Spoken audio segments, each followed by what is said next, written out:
आप देख रहे हैं खिलाड़ी नंबर 1। भारतीय बाजारों में ऊपरी लेवल से मुनाफा वसूली हावी होती दिखाई दे रही है। मिड कैप इंडेक्स करीब 150 पॉइंट करेक्ट कर चुका है। निफ्टी बैंक में दबाव बढ़ता हुआ, निफ्टी भी डे हाई से काफी हल्का होता हुआ दिखाई दे रहा है। सेंसेक्स तो 330 पॉइंट गवा चुका है डे हाई से। तो ये मार्केट की तस्वीर है, जो मार्केट थोड़ा सा ठंडा होता हुआ। लेकिन आज हम बात करेंगे पीटीसी इंडिया की। पीटीसी इंडिया और बीएसई ने बैक किया हुआ नया एक्सचेंज हिंदुस्तान पावर एक्सचेंज अब ऑपरेशनल हो गया है।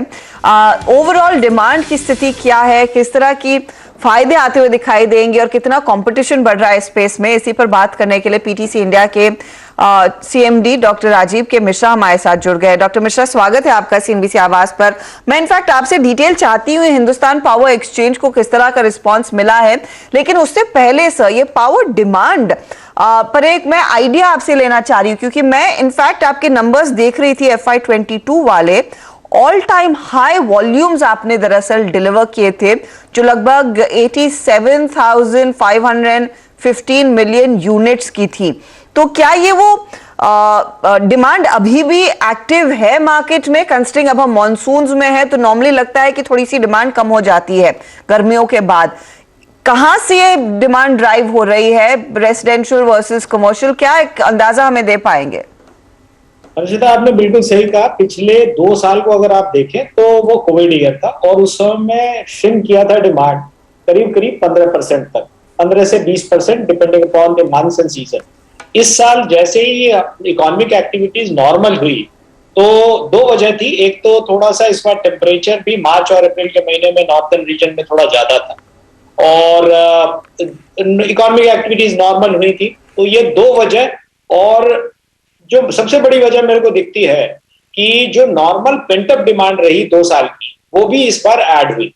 तो पिछले 3 महीने में करीब 15% की ग्रोथ हमें दिखाई पड़ी है डिमांड में, और वही वजह थी कि थोड़ा उसकी वजह से प्राइसेस भी बढ़े थे। अब मॉनसून के आने के बाद और थोड़ा विंड के जनरेशन में भी बढ़ोतरी हुई है, तो ऐसा लग रहा है कि मार्केट थोड़ा सा पावर प्राइसेस जो है नीचे आए हैं। इस स्टेज पे ये हम लोग जनरली देखते हैं कि डिमांड तो कम नहीं होगी, लेकिन प्राइसेस इस बीच में डे एंड मार्केट के जो प्राइसेस हैं या जो एक्सचेंज के प्राइसेस हैं वो कम।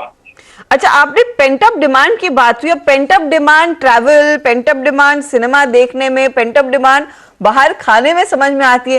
पावर में पेंटअप डिमांड कैसे बढ़ जाती है मिश्रा जी? वो तो नॉर्मल जितनी पावर कंज्यूम करते उतनी कंज्यूम कर रहे होंगे लोग।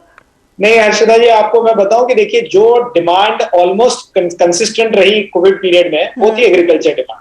उसका इम्पैक्ट बहुत कम था, लेकिन 2 डिमांड जिसमें कमर्शियल हैं, अब जैसे मॉल्स थे वो बंद थे, जो फैक्ट्रीज थी वो अंडर यूटिलाइज थी, तो वो सारी चीजों के आने की वजह से पेंटअप डिमांड तो था पिछले 2 साल का। और एक नॉर्मल डिमांड का एक ट्रेंड रहता है, अगर आपके इकोनॉमी में ग्रोथ है तो वो कहीं ना कहीं रिफ्लेक्ट करती है हमारे इलेक्ट्रिसिटी कंजम्पशन।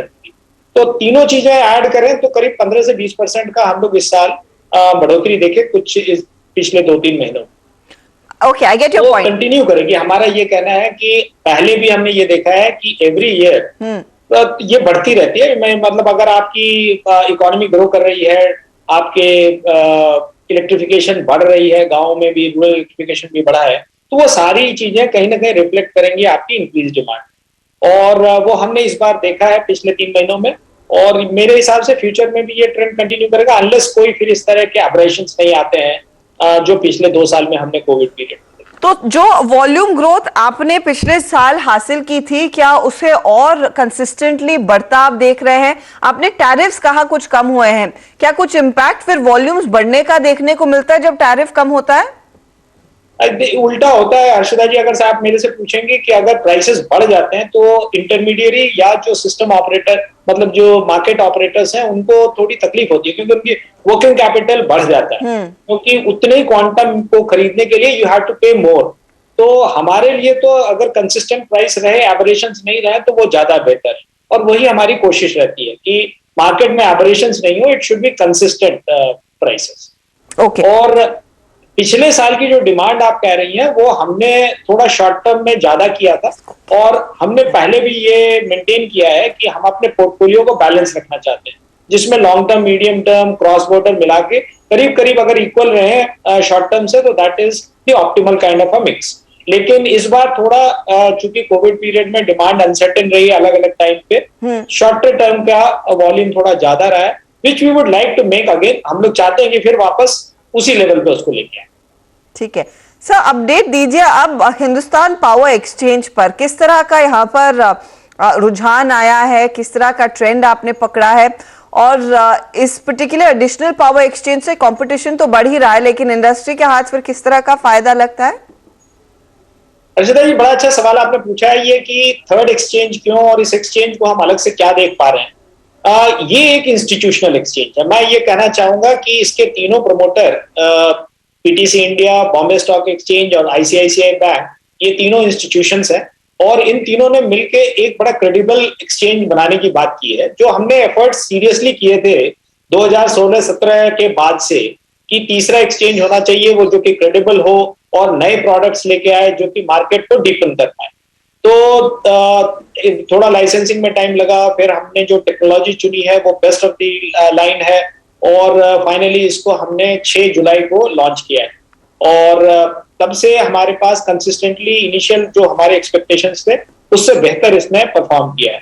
अभी सारे प्रोडक्ट इस पे नहीं आए हैं लेकिन we are very confident, everything is ready, पूरी तरीके से हम तैयार हैं और ये प्लेटफॉर्म जो है सारे जो प्लेयर्स हैं उनके लिए हेल्पफुल रहेगा।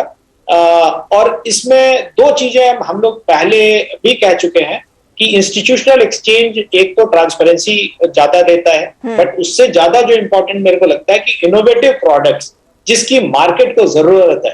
देखिए मार्केट बार बार चेंज होता है, आपने पिछले 3 महीने में भी देखा कि अलग अलग चीजें बदली और मार्केट की रिक्वायरमेंट बदलती है।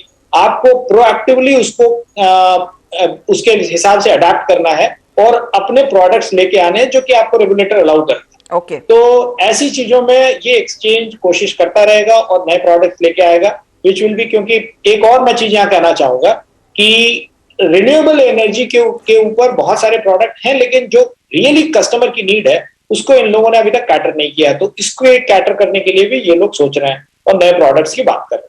जब वो और नया प्रोडक्ट पोर्टफोलियो आपका तैयार हो जाएगा मिश्रा जी, तब हम आपको एक बार फिर इनवाइट करेंगे और डिटेल में बातचीत होगी। मैं तो बस एक सेंस लेना चाह रही थी किस तरह का डिमांड सिनेरियो इस समय उभर कर आ रहा है, लेकिन बहुत ही interesting times I am sure आप जैसे प्लेयर्स के लिए उभर कर आएंगे इस नए एक्सचेंज के साथ। बहुत बहुत शुक्रिया हमारे लिए समय निकालने के लिए and wish you all the very best. तो ये है पीटीसी, बहुत आपसे बात करके अच्छा लगा। Pleasure speaking to you as well sir. चलिए वक्त हो रहा है एक जायजा लेने का। फिर खिलाड़ी नंबर 1 में हमारे जानकारों ने आज जो नए ट्रेड्स जोड़े हैं उसका कितना फायदा फटाफट आपको दिखा देंगे। ज्यादा ट्रेड्स वैसे आई नहीं है ना, विकास आलूंकी ने